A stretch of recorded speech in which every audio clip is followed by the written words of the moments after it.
How's it going out there, folks? Welcome back here to a Friday. Pretty busy.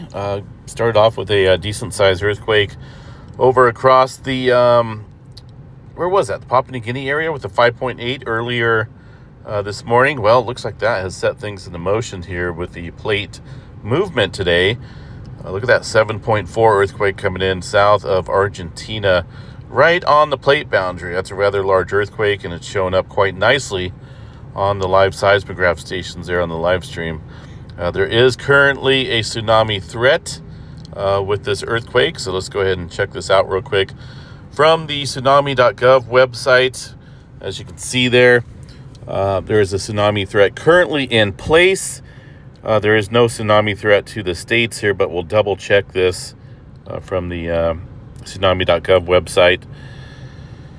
So looking at this real quick, the hazardous tsunami waves are possible for coasts within about 300 kilometers of the earthquake epicenter.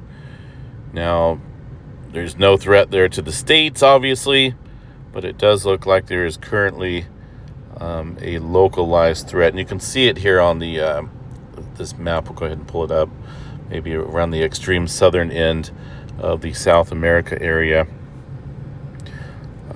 Let's see here what we got for this map here. Notice that did get downgraded a little bit from a 7.5 to 7.4.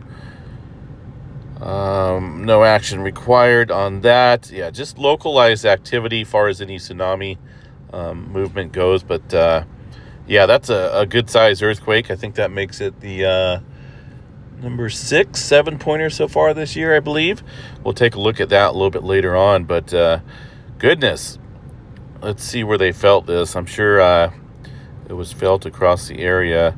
Luckily, it's a low populated region, meaning that there's not going to be a whole lot of folks being affected. Had that been closer up along the Chile area in a populated region, obviously that would be a much more of a serious event there. So things are on the move, folks. Got to watch that here today. Got a lot going on out here in the last 24 hours. California's been moving slightly with a number of earthquakes out there. We'll watch and see how the effects of this go today as far as the pressure and the transfer of pressure following all this large movement. There's that 5.8 that struck out here. 6 o'clock local time in Oklahoma. That was the largest earthquake so far today, but that obviously got squashed quite nicely. Previous to that 7.4, looks like a couple more earthquakes across the South Sandwich Trench subduction zone. But in general, this activity, this type of movement here, we'll have to take a look. It's on a transform fault. Shackleton fracture zone, it looks like. Could potentially add further strain upstream along the Peru-Chile Trench, along that green line right here, that subduction zone, or back over here across that South Sandwich Trench. But we'll keep a watchful eye on it.